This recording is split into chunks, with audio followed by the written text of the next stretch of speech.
36 చాప్టర్లో ఏషావు వంశావళి గురించి, షేయిరు నాయకుల పేర్లు, ఏదోము రాజుల పేర్లు చూశాము. ఏషావు అన్నదమ్ముల ఇద్దరి సంపద విస్తారంగా ఉన్నందుకు ఆ స్థలం చాలకపోయినందున షేయిరు మన్యంలో నివసించడానికి ఫ్యామిలీ అనేది అక్కడికి షిఫ్ట్ చేస్తాడు. బట్ జేకబ్ ఇస్సాకు దగ్గరే ఉంటాడు. ఇస్సాకు అప్పుడు కిరియత్ అర్బా హెబ్రోన్ లో ఉండడం జరిగింది. ఈ చాప్టర్ లో యేసేపు 17 సంవత్సరాలుగా మనం చూస్తున్నాము. అతడు బిల్హా మరియు జిల్పా కుమారులతో పెరిగి ఉన్నాడు. సేమ్ ఏజ్ కారణమైండొచ్చు, లేదా లేయాతో క్లోజ్ రిలేషన్ అనేది లేకుండా ఉండి ఉండొచ్చు.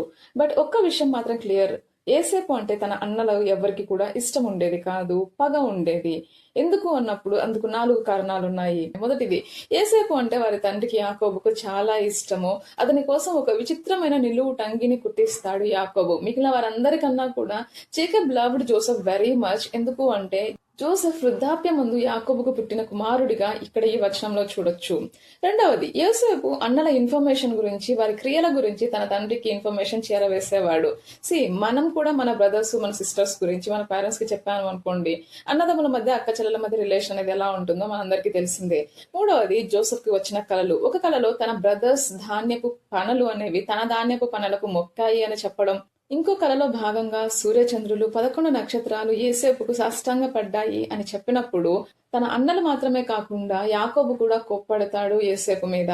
తండ్రి మందను మేపడానికి యేసేపు అన్నలు షెకెముకు వెళ్తారు. వారి క్షేమం గురించి, మంద యొక్క క్షేమం గురించి వర్తమానం తెమ్మని యాకోబు యోసేపును తన అన్నల దగ్గరికి పంపిస్తాడు. యోసేపు అక్కడికి చేరుకోవడము, అతని దూరం నుంచి చూసిన అన్నలు యోసేపును చంపాలనుకోవడం, రూబేను వారిని వారించడం జరుగుతుంది. ఎట్లనగా, రూబేను అతని తండ్రికి అతని అప్పగించుటకై వారి చేతులలో పడకుండా అతని విడిపింపదలచి, రక్తము చిందింపకుడి, అతనికి హాని ఏమయ్యూ చేయక అడవిలోనున్న ఈ గుంటలో అతని పడద్రోయుడు అని వారితో చెప్పెను. అతన్ని పట్టుకొని వారు ఆ గుంటలో పడద్రోసిరి. ఆ గుంట వట్టిది, అందులో నీళ్లు లేవు. ఆ తరువాత వారు కూర్చుని భోజనం చేసేటప్పుడు ఇష్మాయేలీయులు అమ్మకపుదారులు కారవాన్లతో రావడం అనేది వారు చూస్తారు. అప్పుడు యూదా, మనము మన సహోదరుని చంపి వాని మరణమును దాచిపెట్టినందువలన ఏమి ప్రయోజనము? ఈ ఇష్మాయేలీయులకు వారిని అమ్మివేయుదము రండి, వాడు మన సహోదరుడు, మన రక్త సంబంధి కదా, వానికి హాని ఏమీ చేయరాదని తన సహోదరులతో చెప్పెను. అందుకు అతని సహోదరులు సమ్మతించిరి. ఆ విధంగా 20 తులాల వెండికి యోసేపును అమ్మివేయడం జరుగుతుంది. ఇది జరిగినప్పుడు రూబేను అక్కడ ఉండడు. ఎందుకంటే రూబేను వచ్చి చూసినప్పుడు యాకోబు గుంటలో లేకుండా ఉండడం అనేది గమనిస్తాడు. చిన్నవాడు లేడే, అయ్యో నేనెక్కడికి పోవుదును అన్నప్పుడు మరి నాన్నకి ఏం చెప్పాలి అనేది వారి ఆలోచన.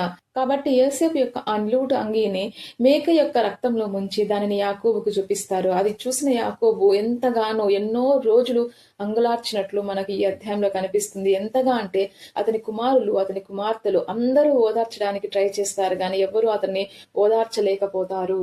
నేను అంగలార్చుచు మృతుల లోకమునకు నా కుమారుని యొద్దకును వెళ్ళెదను అని చెప్పి అతని తండ్రి అతని కోసం ఏడ్చెను అని ఉంటుంది. అటువైపు యోసేపును మిద్యానీయులు ఐగుప్తునకు అతనిని తీసుకుని పోయి ఫరో యొక్క ఉద్యోగస్తుడును రాజ సంరక్షక సేనాధిపతి అయిన పోతీఫరునకు అతన్ని అమ్మివేస్తారు. This is the summary of 37th chapter. మరి ఈ చాప్టర్ నుండి మనం నేర్చుకోవాల్సిన విషయాలు ఏంటి అనేది చూద్దాము. అబ్రహామునకును, అబీమెలకును, ఇస్సాకును, యాకోబుకును దేవుడు కలలో కనిపించి వాళ్ళకు ప్రత్యక్షమే వాళ్ళతో మాట్లాడిన విషయాలు మనం ఇంతవరకు ఇన్ని అధ్యాయాల్లో గమనించాము. కానీ మొట్టమొదటిసారిగా ఫ్యూచర్ లో జరగబో విషయాలు అనేవి ఒక వ్యక్తికి కనిపిస్తున్నాయి. అతనే యేసేపు. He is a dreamer. కలల రూపంలో దర్శనాలు, భవిష్యత్తులో జరగబోయే విషయాల గురించి మొదటిసారిగా కనిపించింది యేసేపునకే.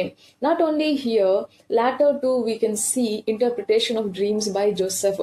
తర్వాత కూడా మనము జోసెఫ్ కలలకు అర్థం చెప్పే స్కిల్ తో దేవుడు అతనిని బ్లెస్ చేసి ఉంటాడు. ఇదే విధంగా కళలకు అర్థం చెప్పే బ్లెస్సింగ్ గురించి ఇంకొక వ్యక్తి కూడా ఫేమస్ పర్సనాలిటీ మనకు బైబిల్లో ఉన్న వ్యక్తి డానియల్. రెండో విషయము జెలసీ బిట్వీన్ బ్రదర్స్. అన్నదమ్ముల మధ్య అసూయ అనేది ఇక్కడ యేసేపును తన ఇంటికి, తన తండ్రికి అందరినీ దూరం చేసింది. గలతీయులకు రాసిన పత్రికలో అయితే అసూయ అనేది శరీర కార్యంగా చెప్పబడింది.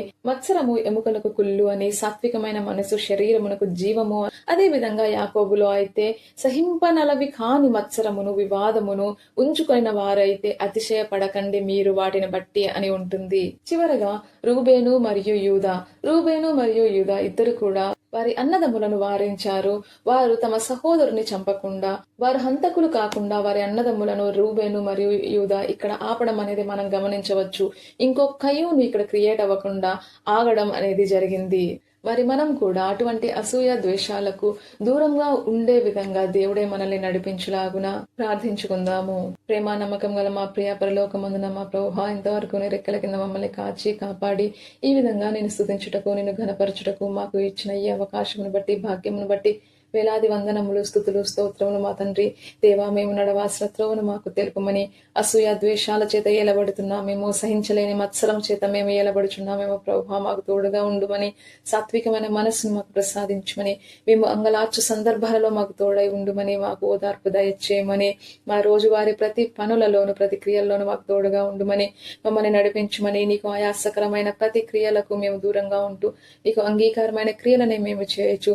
క్రీస్తు అనే గురి దగ్గరికి మేము విశ్వాసంతో చివరి వరకు పరిగెట్టలాగున మా ఈ విశ్వాస జీవిత ప్రయాణంలో మాకు తోడుగా ఉండుమని యేసు క్రీస్తు అతి పరిశుద్ధ నామమున మిమ్మల్ని అతి మిక్కిలిగా అడిగి వేడుకుంటున్నాం మా ప్రియ పరలోకమందున మా ప్రభువా, ఆమేన్.